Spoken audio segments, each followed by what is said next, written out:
Ele sempre achou engraçado.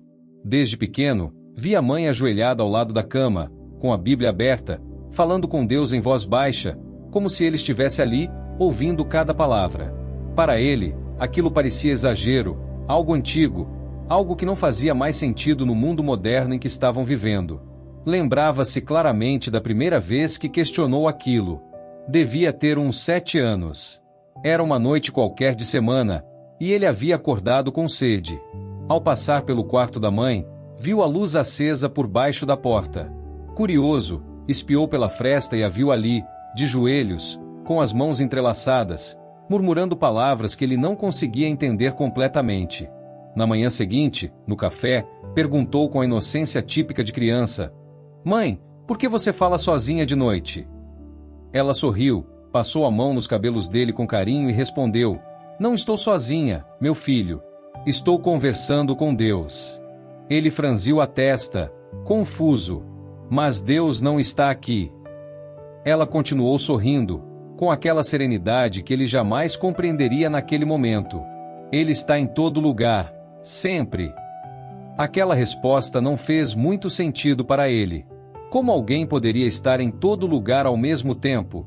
Como alguém invisível poderia ouvir o que ela dizia?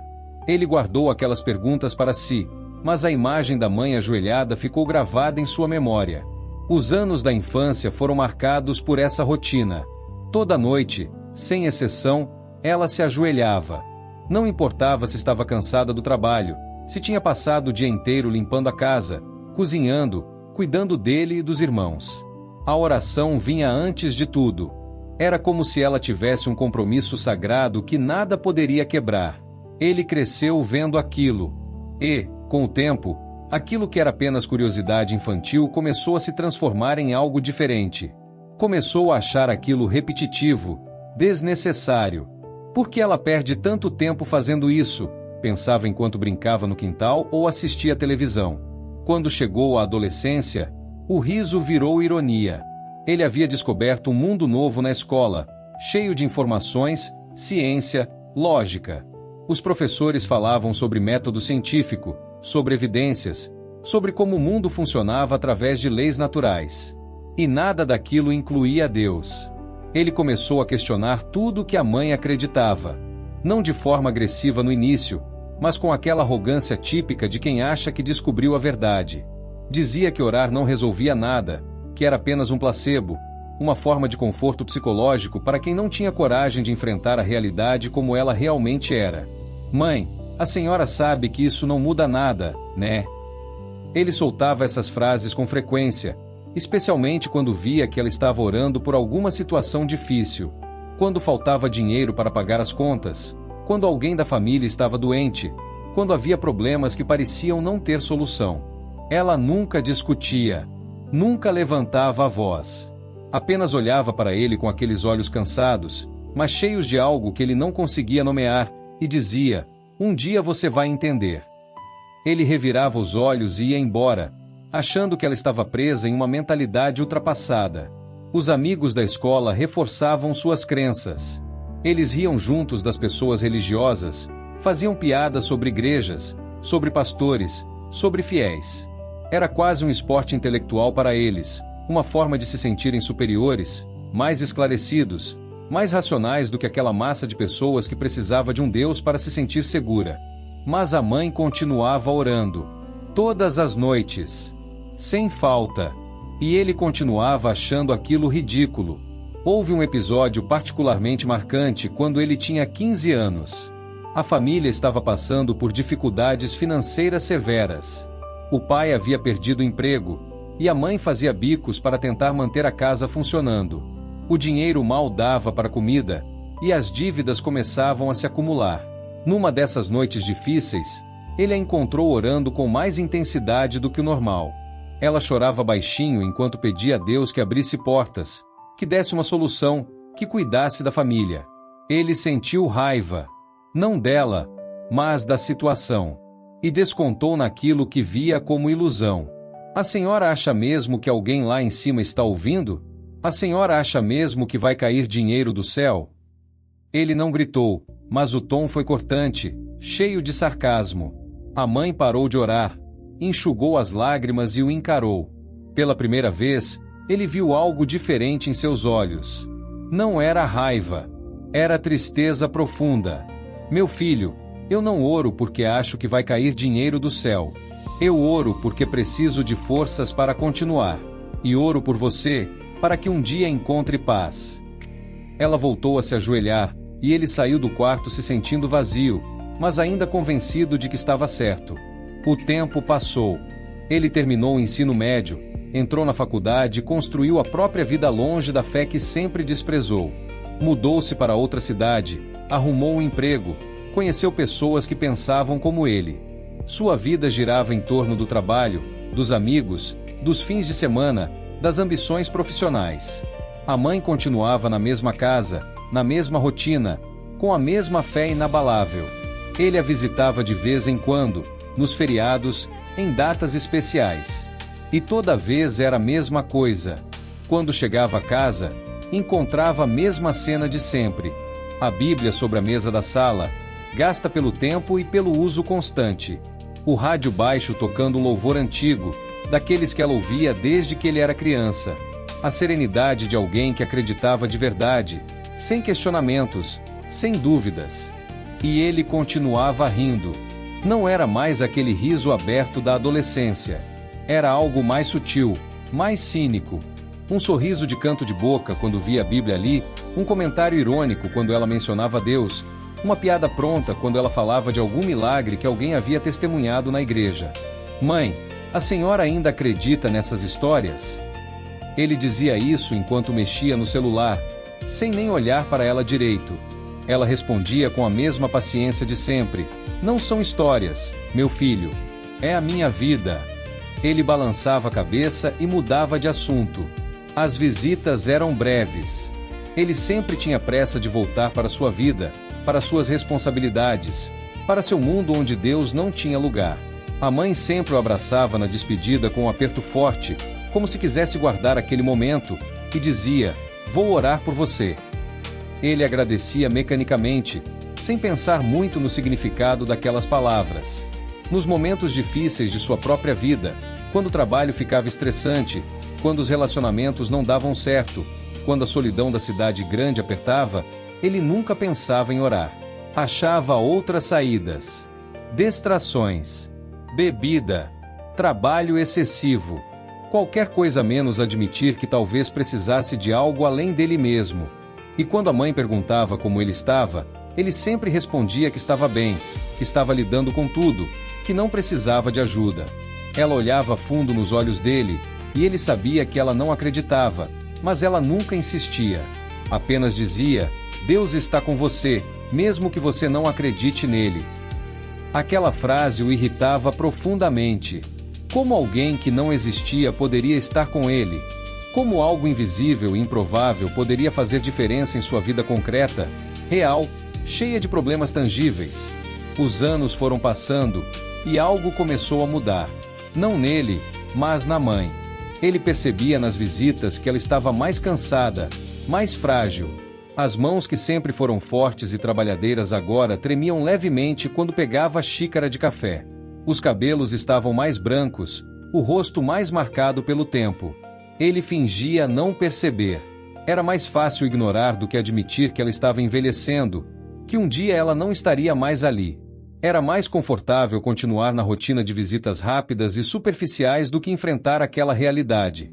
Mas a vida tem uma forma cruel de nos forçar a encarar o que tentamos evitar. Era uma terça-feira comum. Ele estava no escritório, no meio de uma reunião importante, quando o celular vibrou insistentemente. Normalmente, ele ignoraria, mas algo fez olhar. Era o número da vizinha da mãe. O coração dele apertou antes mesmo de atender. "Seu filho, é melhor você vir. Sua mãe passou mal. A ambulância já está levando ela para o hospital." As palavras ecoaram em sua mente como um trovão. Ele pediu licença da reunião, pegou as chaves do carro e saiu correndo. A viagem até a cidade natal, que normalmente levava 3 horas, ele fez em 2. O coração batia acelerado, a mente repleta de pensamentos que ele tentava afastar. Ela vai ficar bem. Tem que ficar bem. Quando chegou ao hospital, o cheiro de desinfetante e o silêncio dos corredores o atingiram como uma onda. Ele perguntou na recepção, foi direcionado ao quarto, e no caminho, suas pernas pareciam pesar toneladas. Cada passo era uma eternidade. Ele entrou no quarto devagar, quase com medo do que ia encontrar. E ali estava ela, deitada na cama do hospital, frágil, mais silenciosa do que nunca. Os tubos, os aparelhos, o bip constante do monitor cardíaco. Tudo aquilo parecia irreal, como se fosse um pesadelo do qual ele ia acordar a qualquer momento. Mas não era. Sobre a mesa de cabeceira, ao lado da cama, estava a Bíblia dela. A mesma de sempre.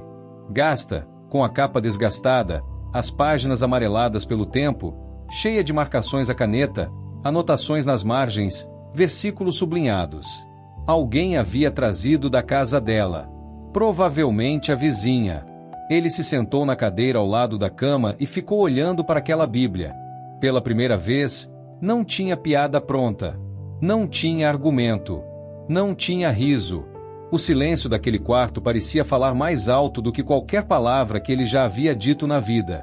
As lembranças começaram a surgir, uma atrás da outra, como uma enxurrada que ele não conseguia controlar. As vezes em que zombou da fé dela. As palavras ditas sem pensar, com crueldade disfarçada de racionalidade. As orações que ele ignorou, interrompeu, desvalorizou. Os olhares de tristeza que ele fingiu não ver. Ele sentiu um aperto no peito diferente de tudo que já havia sentido. Não era medo de perdê-la, embora isso também estivesse presente. Era algo mais profundo. Era consciência. Era a percepção aguda de que ele havia desperdiçado anos desprezando algo que era a essência da vida dela. E ela nunca havia deixado de amá-lo por isso. Ele segurou a mão da mãe. Estava fria e frágil, tão diferente daquelas mãos fortes que o haviam criado. Uma lágrima caiu sem que ele percebesse. Depois outra. Logo ele estava chorando silenciosamente, algo que não fazia desde criança. Quando ela abriu os olhos, levou alguns segundos para focar.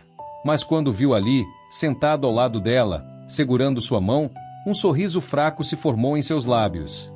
Com dificuldade, com a voz quase sumindo, ela disse: "Eu orei por você hoje, antes de tudo acontecer." Aquilo quebrou algo dentro dele. Quebrou o muro que ele havia construído ao longo de tantos anos. Quebrou a armadura de cinismo e arrogância. Quebrou o orgulho que o impedia de admitir que talvez, apenas talvez, ele estivesse errado. A mãe voltou a fechar os olhos, respirando com dificuldade. Os médicos haviam dito que o quadro era estável, mas delicado. Ela precisaria ficar em observação. Ele passou a noite toda ali, sentado naquela cadeira desconfortável, sem conseguir dormir, sem conseguir pensar em outra coisa. Em algum momento da madrugada, quando o hospital estava mergulhado no silêncio, ele olhou novamente para a Bíblia sobre a mesa. Esticou o braço e a pegou.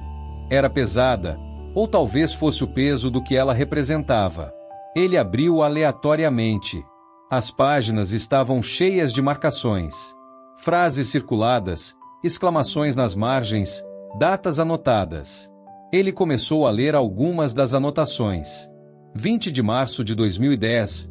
Orei por meu filho hoje. Que ele encontre seu caminho. 15 de agosto de 2015. Senhor, protege meu filho onde quer que ele esteja. 2 de janeiro de 2020. Sei que um dia ele vai entender. Eram dezenas, centenas de anotações. Anos e anos de orações registradas. Todas por ele. Ele nunca havia percebido. Nunca havia dado importância. Mas ali estava, preto no branco, a prova de um amor incondicional, de uma fé que não desistia, de uma mãe que nunca parou de acreditar. As lágrimas voltaram, agora com mais força. Ele fechou a Bíblia com cuidado, como se fosse algo sagrado, e a segurou contra o peito. E ali, naquele quarto de hospital, naquela madrugada fria e silenciosa, ele fez algo que nunca havia feito na vida. Ele nunca soube orar, nunca quis aprender, nunca achou que precisaria. Mas, ali, sozinho, em silêncio, ele falou do jeito que conseguiu. Não sabia se estava fazendo certo. Não sabia se as palavras eram adequadas. Não sabia se alguém realmente estava ouvindo. Deus! A voz saiu baixa, trêmula. Eu não sei se o Senhor existe. Eu não sei se está me ouvindo. Passei a vida inteira achando que tudo isso era ilusão. Mas ela acredita. Ela sempre acreditou. E se o Senhor existe mesmo, se está ouvindo isso, por favor, cuida dela. Ela não merece sofrer. Ela só foi boa a vida inteira. Por favor. Não foi uma oração bonita. Não foi ensaiada. Não tinha a estrutura que ele imaginava que orações deveriam ter. Mas foi sincera. Foi a primeira vez em toda a sua vida que ele admitiu, mesmo que apenas para si mesmo, que talvez houvesse algo maior do que ele, algo além da sua compreensão, algo que merecia pelo menos a chance de ser real. Ele ficou ali, em silêncio, depois daquelas palavras. Não sabia o que esperar. Não houve uma luz do céu, não houve uma voz respondendo, não houve nenhum sinal místico.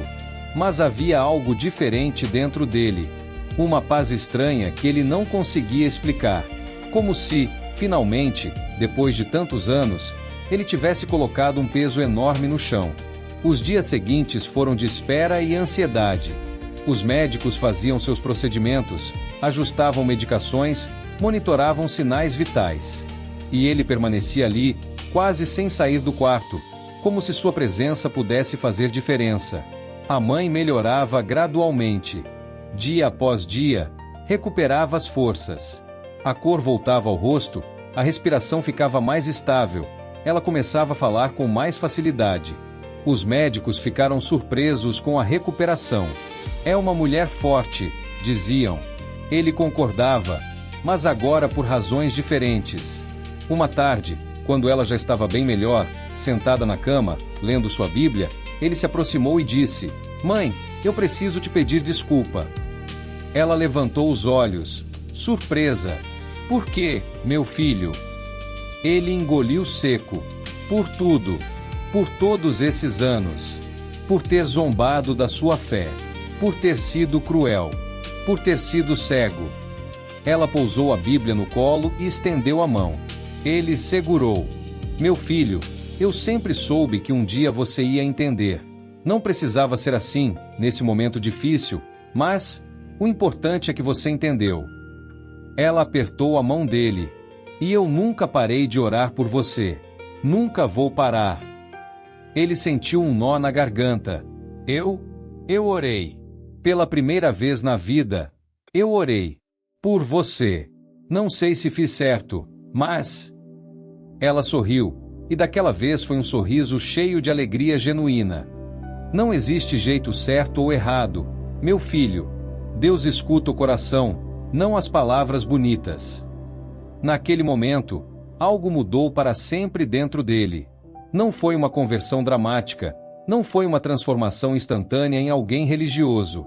Foi algo mais sutil, mais profundo.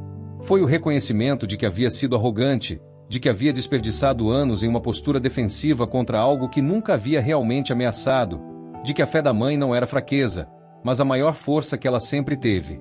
Dias depois, a mãe recebeu alta. Nada que o mundo chamaria de milagre, nada que os médicos não pudessem explicar com termos científicos. Mas algo tinha mudado para sempre dentro dele. Algo que a ciência não poderia medir ou quantificar. Ele nunca mais riu da fé da própria mãe. Não apenas por respeito, mas por compreensão genuína. Passou a respeitar aquilo que antes desprezava. Passou a ouvir mais e falar menos. Passou a observar com outros olhos quando a via orando. Nas visitas seguintes, que se tornaram mais frequentes, ele começou a prestar atenção em detalhes que antes ignorava. A serenidade no rosto dela durante as orações. A forma como ela parecia estar realmente conversando com alguém, não apenas repetindo palavras vazias. A paz que emanava dela mesmo em momentos difíceis. Ele começou a fazer perguntas. Não com ironia, mas com curiosidade genuína. Como você aprendeu a orar? Como você mantém a fé quando as coisas ficam difíceis? Como você nunca desistiu de orar por mim, mesmo quando eu só te magoava? Ela respondia com paciência, com histórias de sua própria jornada de fé, com a sabedoria acumulada de anos conversando com Deus. E ele ouvia, realmente ouvia, pela primeira vez na vida. Certa vez, ela lhe ofereceu uma Bíblia. Para você. Não precisa ler se não quiser. Mas está aqui. Ele aceitou, e para sua própria surpresa, começou a ler. Devagar, sem pressa, sem pressão. Algumas passagens não faziam sentido para ele. Outras o atingiam de formas que ele não esperava. Ele não se tornou um crente fervoroso da noite para o dia. Ainda tinha dúvidas, ainda lutava com conceitos, ainda questionava muitas coisas. Mas agora questionava de forma diferente. Não com a arrogância de quem já tem todas as respostas, mas com a humildade de quem está disposto a aprender. Começou a ir à igreja com a mãe de vez em quando. No início, se sentia deslocado, como um peixe fora d'água. Mas com o tempo, foi entendendo que aquele espaço significava algo para ela, e isso já era razão suficiente para estar ali. Hoje, sempre que a vê orando, ele não interrompe, não ironiza, apenas permanece em silêncio, respeitando aquele momento que ela tem com Deus. E às vezes, quando ela não está vendo, ele também fecha os olhos e tenta orar, ainda desajeitadamente, ainda sem saber bem como fazer, mas com sinceridade. Ele aprendeu lições que nenhuma universidade poderia ensinar. Aprendeu que zombar da fé é fácil quando não se precisa dela, quando a vida está indo bem, quando não há crises que exponham nossa fragilidade. Mas quando a vida aperta, quando o chão desaparece sob os pés, quando não há mais nada que se agarrar, são as orações silenciosas que sustentam. Aprendeu que a fé não é uma muleta para os fracos, como ele sempre pensou. É uma força para os que reconhecem suas limitações. É a humildade de admitir que não temos controle sobre tudo. É a coragem de confiar em algo maior do que nós mesmos. Aprendeu que sua mãe não orava porque era ignorante ou porque não conseguia lidar com a realidade. Ela orava porque entendia a realidade melhor do que ele. Ela sabia que há dimensões da existência que a razão sozinha não alcança. Ela sabia que há um mistério no viver que exige reverência, não explicação. Aprendeu que as orações dela nunca foram sobre fazer pedidos egoístas ou esperar que Deus resolvesse tudo magicamente. Eram sobre conexão, sobre entrega, sobre manter a esperança mesmo quando tudo parecia perdido. Eram sobre amor. Por Deus, pela família, por ele. E ele nunca mais esqueceu. Não esqueceu a lição de humildade que aquele momento no hospital lhe ensinou. Não esqueceu a sensação de estar completamente vulnerável e perceber que sua arrogância não significava nada diante da fragilidade da vida. Não esqueceu as anotações naquela Bíblia, anos de orações por alguém que só retribuía com desprezo. Não se brinca com Deus. Não porque ele vá punir ou castigar, mas porque há algo de sagrado no ato de fé. Há algo de profundamente humano na busca por sentido, por conexão, por esperança. Não se brinca com a fé de quem ama você. Não porque seja proibido, mas porque é cruel. É menosprezar o que há de mais precioso na vida de alguém. É desrespeitar a fonte de força que sustenta aquela pessoa. Ele carrega essas lições hoje. Não é perfeito. Ainda tem momentos de dúvida. Ainda luta com a própria fé nascente. Mas uma coisa mudou para sempre: o respeito. Respeito pela jornada espiritual de cada um. Respeito pela fé que ele não compreende completamente. Respeito pela mãe que nunca desistiu dele, mesmo quando ele desistiu dela. E nas noites difíceis, quando a vida pesa, ele se pega fazendo o que jurou que nunca faria. Ele ora. Do seu jeito, com suas palavras, com suas dúvidas. Mas ora. E de alguma forma, isso traz paz. Porque no final, ele entendeu o que a mãe sempre tentou dizer. A fé não é sobre ter todas as respostas. É sobre ter a coragem de continuar mesmo sem elas. Fim.